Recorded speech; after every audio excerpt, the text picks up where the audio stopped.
Thank you for saving me. Thank you for protecting me. This is gonna be a story on how I literally lost everything but my faith, and because of my faith, how God has been able to just transform my life around. Okay, tonight, as you can see, we are in our PJs. Like, we are chilling tonight. We're doing story time, and it's finally time that I love sharing my story.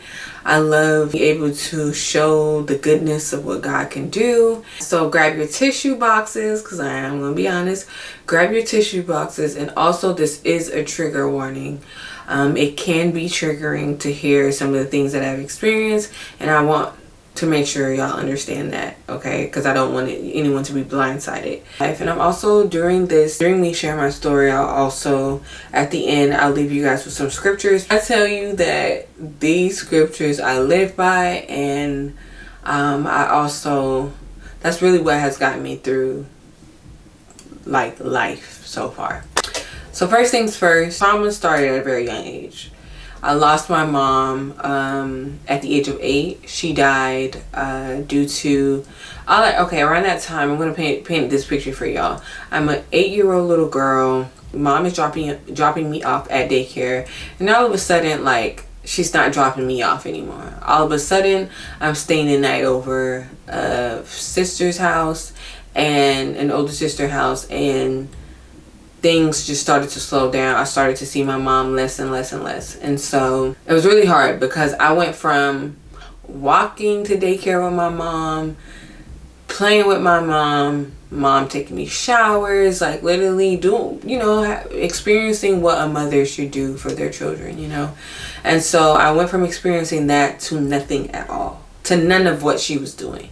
I remember thinking for the longest, like, I knew my mom was getting sick, and I knew it looked like she was getting weaker and weaker, but I didn't know. I was 8. I could barely write my name, for real, if we're being honest. But no, I could write my name, dog. So first of all, when I was staying the night at my sister's house, it wasn't to live there. It was to, in my mind, at that age, it was for me to just visit my sister, be with my nieces, because I was the only child in my home with my mother.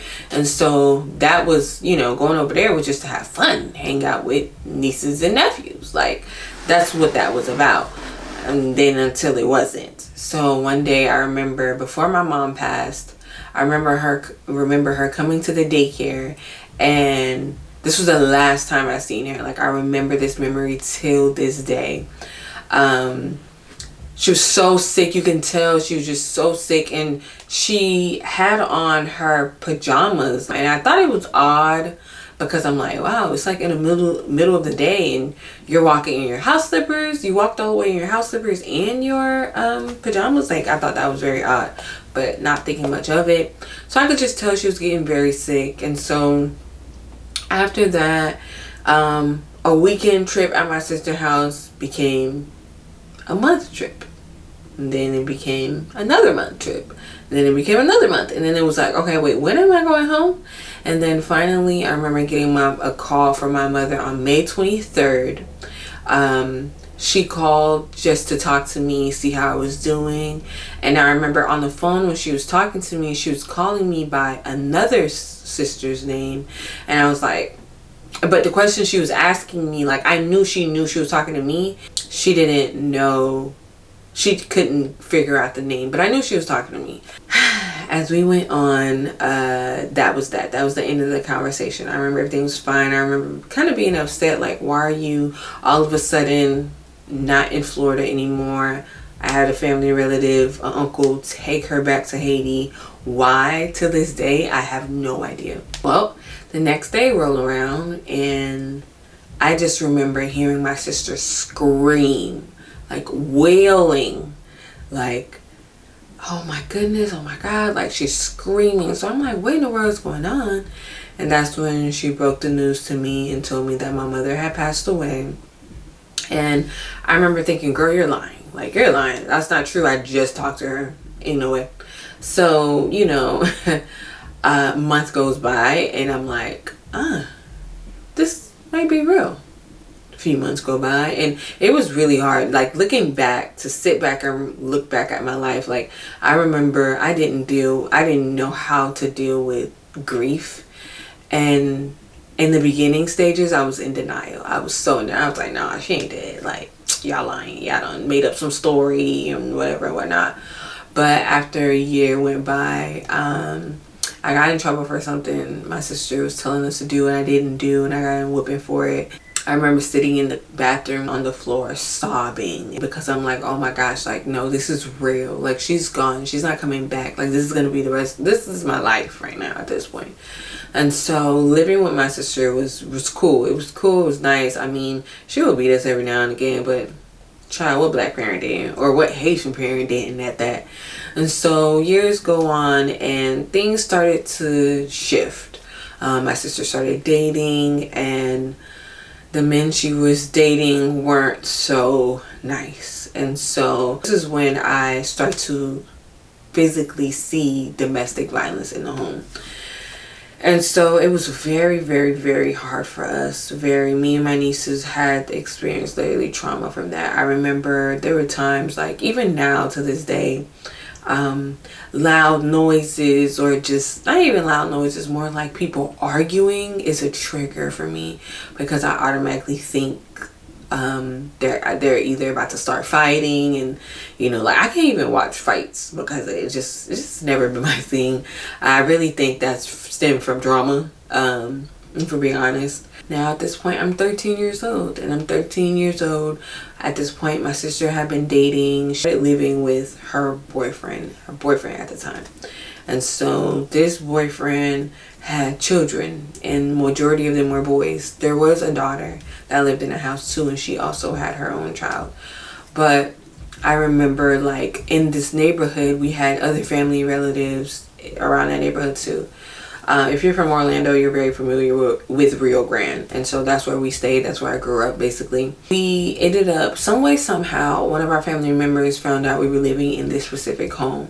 They knew that men was coming in and out of the house. It wasn't no trap house or nothing, but it's just that because my sister's boyfriend had sons, they would bring men to the house. So she found out one day and basically pulled me to the side and said, you know, you guys are women. It's, you know, you guys are little young ladies. Make sure that y'all are locking the doors behind you.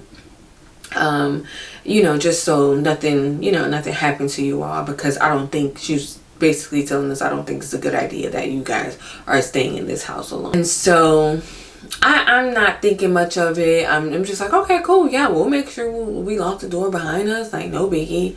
And so one day I remember literally maybe a week after she told us this. It's crazy because I think, you know, it was kind of, I don't know, probably God trying to warn me. Oh my gosh, I never really actually thought about it like that.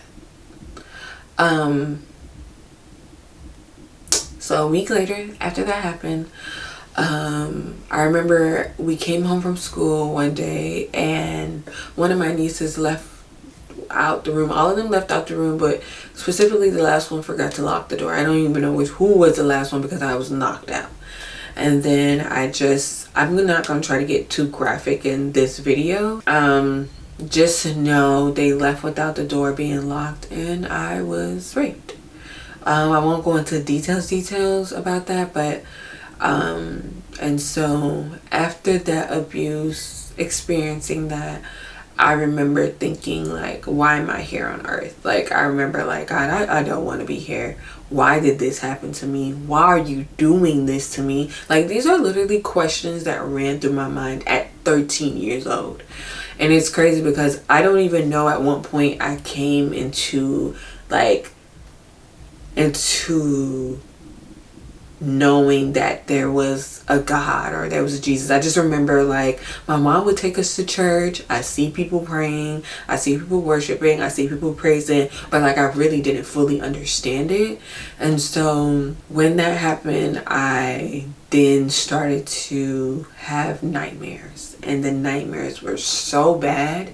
It was like I was reliving the day every single day, which is crazy because I would go to school laughing and smiling and being so goofy, to avoid people asking me like what was going on at home. And so none of my friends knew. Y'all want to know what my response was to that after being so angry with God and crying and experiencing all of that internally?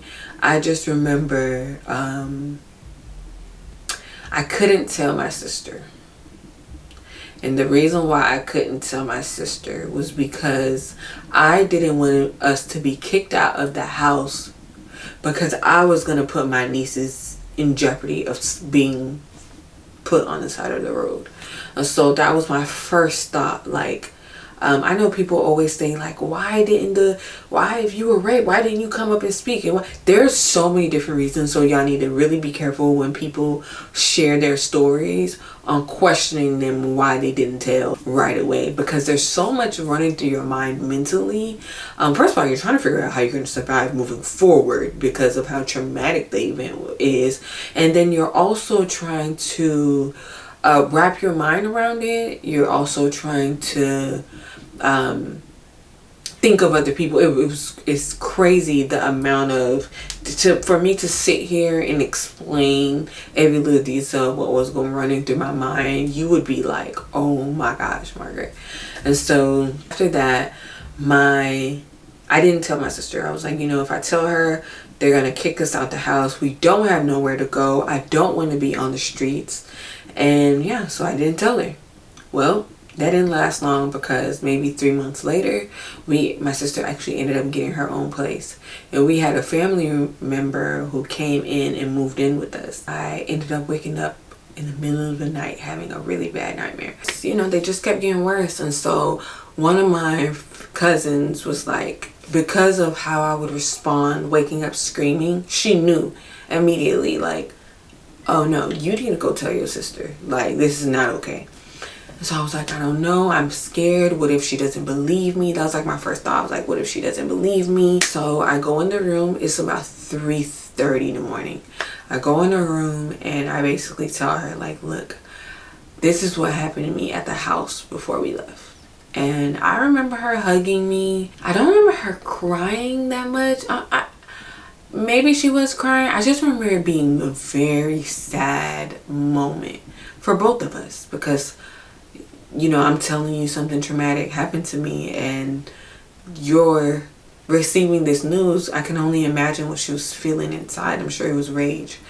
And so after I told her, when we moved out the house, we also moved to a different school, and I now went to Carver Middle School. I hated that school. When I say I hated it. But also, I feel like I never really gave it a chance because of what I was dealing with. I was skipping school every day. Skipping school, going back to the old school, because right before we left that school, I got into this program called Dream Academy, and they just started to assign us mentors. And I just got a mentor, and I started to be so happy because then I could talk to someone, tell them what I was dealing with and stuff like that. And so I would skip Carver and take a bus. Oh my goodness, I was crazy. Take a bus to go all the way back to Memorial Middle School. And for those who don't know, Carver Memorial Middle School ain't close. It ain't that close. I mean, it ain't far, but it also isn't that close for someone who don't have a car. And so, yeah, I would skip school. My grades was like D's, F's. I didn't care. I did not care. Like, literally. So I started acting out. And so one day, I was missing school so much, one day they called my sister and told her. And the same time that they told her, she just went and confronted the guy about what he had done. She came home, she grabbed a charger and started beating me with it. And she said, you're lying. He did not abuse you. You're the one who came on to him. Remind you, I'm 13 years old. I don't even know. Like, be so for real. And so I remember being in so much pain. Like, it just like, it did not stop. It was like, God, what the heck is going on? Like, what?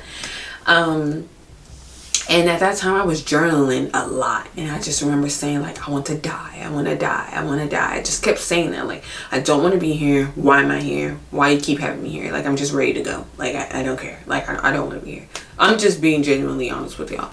And so when that happened, she said that she was like, you basically putting me at her house. And I was like, I knew she was also angry. It's crazy because even in that moment, I was still trying to justify why she was doing what she was doing. And so, but I ignored her because I knew like she was going through it, whatever. I remember her literally cussing me out from A to Z, y'all. First of all, we spoke only Creole in our household. So the fact that she was, I mean, we spoke English, but only when we got to school. When we was in the house, baby, we was speaking Creole. And so, child, she was cussing me out from A to Z. And so I didn't even know she knew those words of English. That's how bad it was. It was so much. And the thing that really sticks out to me the most, that honestly still hurt to some degree to this day. I can't even lie and say that it doesn't hurt that she said that, even though I've like done therapy and, you know, done the work and all that. But like just seeing that, usually when I tell my story, I see that little girl. And so that's where my mind goes. But she was like, you won't be doing anything with your life. You're going to be sleeping under a gas pump, and you'll be pregnant sleeping under a gas pump. Literally her words verbatimly. And I was like, what? Like, how are you're supposed to be my guardian. You're not even like, I'm telling you what's going on. And my sister had this thing where if we would watch a movie and stuff like that would happen in the movies, she'll be like, oh, make sure you guys tell me. I don't want none of y'all to experience this. I will go to jail, blah, blah, blah, blah, blah, blah, blah, all this stuff, right? Yeah, time come and that didn't happen. And so it just threw me all the way off. And so I was like, you know what? I need to prepare that. What if she really does kick me out? Like, what if she puts my stuff out in front of the door? What am I going to do now? And so I started reaching out to other family members. I was like, listen, me and my sister are going through it. If she kicks me out, will you take me in? And I had a cousin who said yes. Sure enough, maybe like a month later, I don't even remember what ticked her off, to be honest with you, because at this point, me and my sister's relationship went downhill. She wasn't telling me she loved me anymore. I mean, thank God she was feeding me. She was still feeding me. Praise the Lord for that one. But like, things just were different. And so maybe a month later, like, I really can't remember. Like, everything happened so fast, y'all. So shortly after that, one day she came home. She was like, you gotta go. And I was like, where am I going? You gotta go. She took my bags. She put my stuff in a black bag and put it in front of the door, and she told me to leave. And I said, okay, Lord. How is it that I'm constantly going after you? And the more I'm going after you, I feel like the more I keep getting tried. Like, I like, God, take me off that list. Like, that's literally how I felt. And so at that point, I don't know where to go. So I'm knocking on doors to use somebody's phone to call a family member. So I called them. I found somebody let me use their phone. I wish I remember who the person was. It was such a random person. I think God didn't do anything to me now that I think about it. I was so young. So after that, I went to go live with another relative. Living with this relative was hell. And let me tell you why. I couldn't eat her food. Like, I couldn't eat none of her food that she bought. I couldn't sleep on the couch. She had this rule, you couldn't sleep on her couch. And you also couldn't sleep with her kids. One of the things that I did, because I knew I couldn't sleep on the bed with her kids, I couldn't sleep on the couch, I made the closet my room. And so I grabbed my blankets in that closet, y'all. Even though I was so angry with God, that was where I prayed. That was where I worshiped. That was where I went after God. Like, that was my safe space. Like, I remember every time I went inside this closet, like, I was at peace. I remember being so at peace. Even though, like, I was going through that, you know, the saying, like, God will provide you, like, He will provide you peace beyond understanding. Like, that's literally what it was. It was that. And so, yeah, when I lived with her, I had to change schools. And that's when I went to school with my best friend. I had a best friend since 3rd grade. Like, literally, we were in the same class, 3rd grade, 4th grade, and 5th grade until I moved.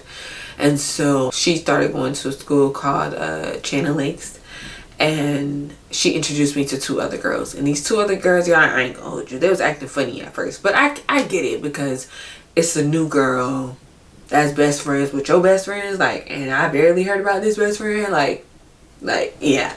So they weren't mean to me, but they also weren't nice. But also I was naggy. Like, this was my first time like having real friends, and she introduced me to these 2 girls, and I actually ended up getting really close with one of them, like really close right away too. And that's how I know it was God, because I had never ever shared like what I had been experiencing, like the traumas and stuff that I had been experiencing, to anybody. And for her, like, to her, it felt at peace. I felt comfortable. I don't know if y'all remember the hurricane that happened back, or the hurricane in Haiti that happened back in, dang, I don't remember what year that was. Like I said earlier, I'm Haitian, and all my family, a lot of my family live in Haiti, like my dad. So even though I lost my mom, the only person I still had alive was my dad. So I thought at the time. Child, so basically the hurricane happened, and they ended up telling me that my dad died. Like, the family came to me and said, your dad is dead due to the hurricane. And I remember losing it. I remember telling God, like, God, I feel like trash. Like, I feel like a piece of meat that's being thrown around, and nobody wants me. Like, nobody. I was like, you know what, God, like, why do I keep coming after you and you're not doing anything? Like, why? What is going on? I keep going after you, and I keep getting stabbed over and over and over and over. Why? I'm reading your word. I really don't even know what I'm reading, for real. If we're being honest, I didn't know what I was reading. I'm reading your word. I'm doing the best that I could. Why do you keep doing this to me? Help me understand. And I heard him so clearly in that closet. And he said, you will not go through this much longer. And so I reached out to, remember the close friend that I told you that I had got close with? I ended up reaching out to Kyra, basically like sobbing, telling her, you know, my dad died. And that's when I started to disclose a lot of stuff. I started telling her I wasn't being fed at home.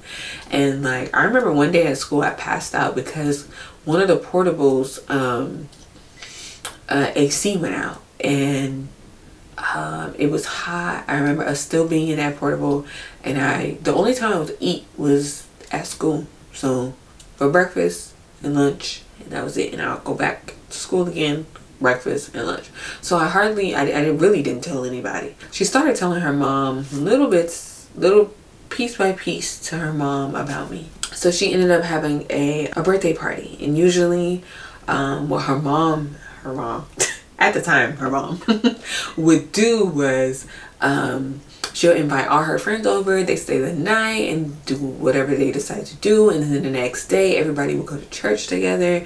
And so she invited me, and I remember being so happy, because this was my first time ever being invited to something. So around that time we had MySpace. I told my cousin, I was like, hey, can I go stay the night with my best friend? She's having a party for her birthday. I want to hang out with her, whatever. Her mom will pick me up. And my cousin was like, no. And I was like, why? She was like, no. And I know Haitians, like, child, the girls can't ask to go nowhere. I mean, I'm sure that's in black families too, but like, it's even worse for the girls who are in a Haitian household. Like, you can't do nothing. And so she was like, no. So I went on my little MySpace page, because I used to post on my status, and I was like, I hate my life. Literally, I typed it. I remember it verbatimly. I hate my life. Forgetting that she was on there. So she seen it and came home and was like, why did you write that? And I was like, because I hate my life. Like, what do you want me to lie? Like, girl, I ain't finna lie. Dang, I was being honest then. But anyways, she was like, no. She was like, don't ever put that on social media again. And she was like, you know what, you can go, but you can't go to church with them on Sunday. And honestly, that was one of the main things I was looking forward to, because even though I was praying to God, worshiping God, on like going after God, I was like, dang, I would really love to go to a church. So I told my best friend we can go, whatever. So I go with her, and then I actually ended up going to their house. Y'all, Tell me why the same peace that I felt in the closet was the same peace that I felt at her house. It was to me at the time, it was like the weirdest thing ever. I was like, God, what's going on? Like, hold on, what you trying to tell me? Like, because at that point, I'm still trying to figure out, like, God, you mad at me? Like, why? But, so yeah, I felt the same peace at her house. And yeah, so when we basically asked my cousin again tonight, and she was like, no, come back home. Like, no. And so I went back home. I remember crying. I did not want to leave the house because I was like, oh my gosh, like I did not want to leave. And so I went back home and she got mad at me. She was like, well, since you want to go to church so bad, we're going to go to church Sunday morning. If you don't wake up, like, I know you only going to church for friends. First of all, in order for me to wake up to go to school in the morning, I didn't have a phone. I would have to wake myself up to go look at the clock on the microwave or also look at the clock on the computer to get ready for school, to go to school. Like, I didn't have an alarm. I didn't have none of that. And so I was like, okay, cool. You know, no biggie. Child. Why they left me? I overslept. And also around this time, I had just turned 15 years old. So 15 years old, whatever. So she comes home from church. How you come home from church acting like that? But she comes home from church and she's like, you only went to church for friends. Since you think you grown, get out my house. You want to know what she did? She grabbed a black bag, put all my stuff in there, and placed it in front of the door. So not only did my sister kick me out, first of all, not only did my mom die, I was abused, witnessed domestic violence. Now y'all telling me my daddy died, and now you're kicking me out? So next door we had a neighbor who was a pastor actually, and I remember he had 2 boys that lived with him, and I was sitting outside on the steps crying. So the neighbor opened the door and he seen me. He said, you know, he was like, we can help you. And I was like, no, because in the back of my mind, I was just abused by men. I don't want to be near a man. I don't want to live with another man. Like, no. And so, but he didn't know none of that. But I was like, you know, can I use your phone to call my best friend to come to let her know what's going on? So he said, sure. So I used his phone, called her. They were at church. She told me the minute they get out of church, she will come and pick me up. Oh, Jesus. I don't know why this part specifically, I get so emotional. They came from church. It was my best friend, her mom, her sister, and her cousin. They asked no questions. They grabbed my stuff. I went in the car. We drove to her house. Remember, the same place I felt at peace at. And I remember my mom, but she held me, and I remember just crying. Like, what is it about me? For a minute, I thought, like, what did my mom do before she died to them that made them so angry that they would treat me like that, you know? And so, I remember she said, you are mine, just like everybody else in this house. She said, whatever they get, you will get. No one will be treated differently. So it wasn't, when my mom died, I didn't get to see my mom. I didn't get to feel my mom. And so deep down, like, I was yearning for that. I guess I just really needed to get this cry out. And so that's when we started the process of the adoption. And the crazy thing is, what's so amazing about God is He will change it around for you. Everything changed. Like, it was almost like I needed to get out of that environment in order to be the best version that God was calling me to be, even though what I went through was so horrible and so horrific. Because I left out so many details, y'all. It's so much. I'm like, I'm gonna tell y'all now because this is gonna happen. I'm going to turn my story into a movie. Like, it has to be, because there's just no way. Like, it cannot not be, because I need people to know who Jesus is. Like, and I'm gonna keep telling my story, keep sharing my story until I can't share it no more. Like, mark my words, my story is gonna be in a movie. It's gonna be a movie. I kid you not. But yeah, and so everything changed for me. And what was so amazing about God is that when I moved in with them, my mom, she had already started taking foster care classes, because that's all she's wanted. She's always wanted to foster. She's always wanted to adopt. So it was just crazy, like, how everything worked out. And a cool fun fact is my mom and my biological mom and my adopted mom they have the same height. They have the same they have the same innie belly button. Like, their belly buttons. I can't even talk right now. Their belly buttons are innie. Like, it's crazy. And they wear the same shoe size. Literally a 10. That's why I wear a size 9. It's like, wow, God. Like, I know you said it was going to happen, but, like, it almost started to feel like it wasn't going to happen, because, like, every time I keep going after you, something bad kept happening.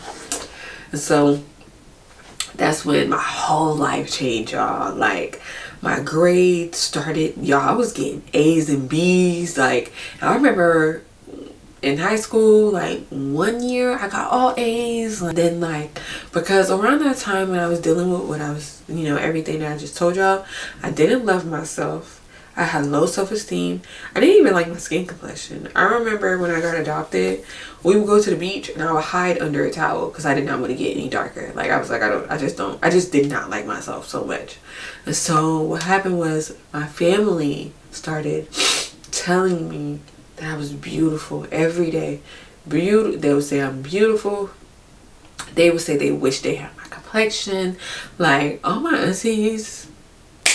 Stop. Here I am growing again.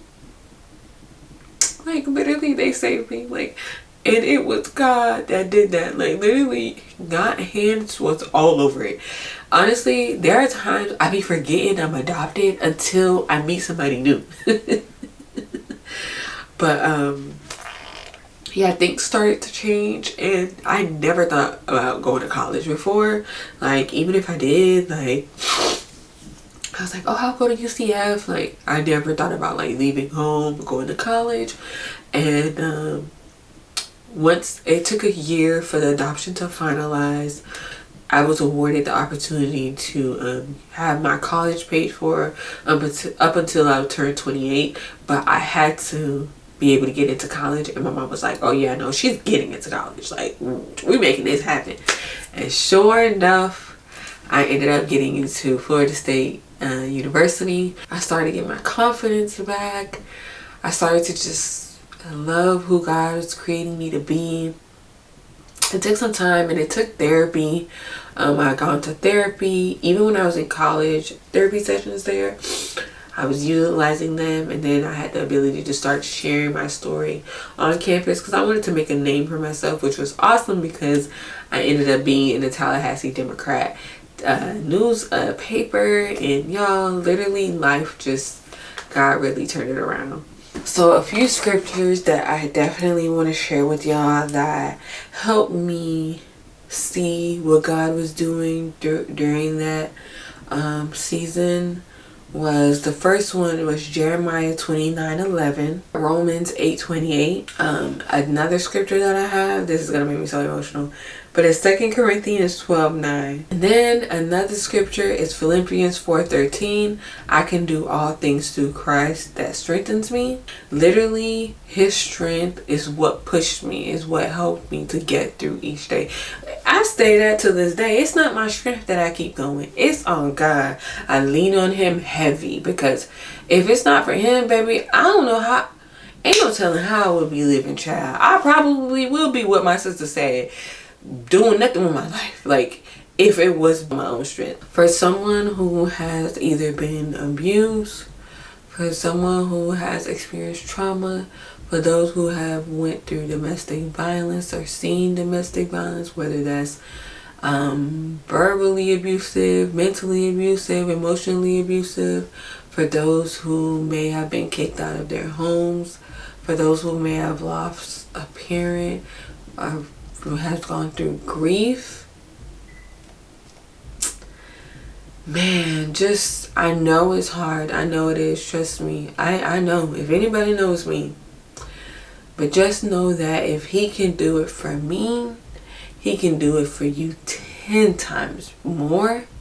Don't lean on your own understanding. Lean on God's strength.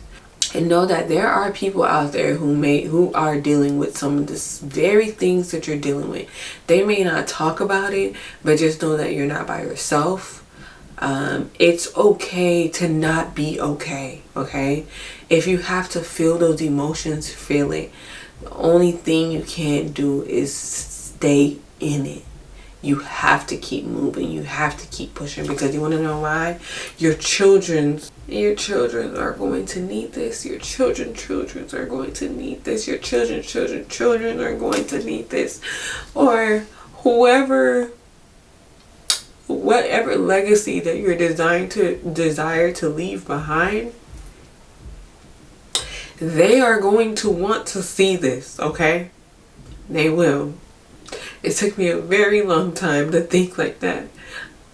But I don't want y'all to be like me. I need y'all to be better than me. You know what I mean? And so, go after God, man. Go after God. Go after God. Go after God. Go after Him.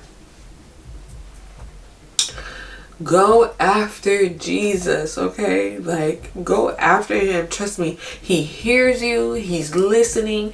Even when it feels like He's not, He is listening. Because I know there are times, like, especially in the waiting season, you're trying to figure out, like, God, what do you want me to do next? Or, God, why did this keep on happening? I promise you, it is all for a reason.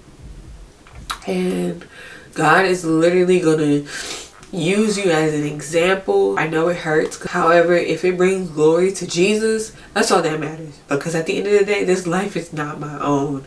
I don't do this for me. I always do this for the next person who may be dealing with it. And I do it because that's what God has called me to do. And that's just to spread His word. Whether that's sharing it through my story. Whether that's having a simple conversation with someone who did not know me before. Whether that's whatever it is. I will continue to do it. No matter what. And so I'm going to end this right here because I keep on crying. But I just thank you, Jesus. I thank you. I thank you. And I pray that it touches you. I pray that it heals you. I pray that you are able to share it with someone who may be experiencing some of the same things or may have had gone through that.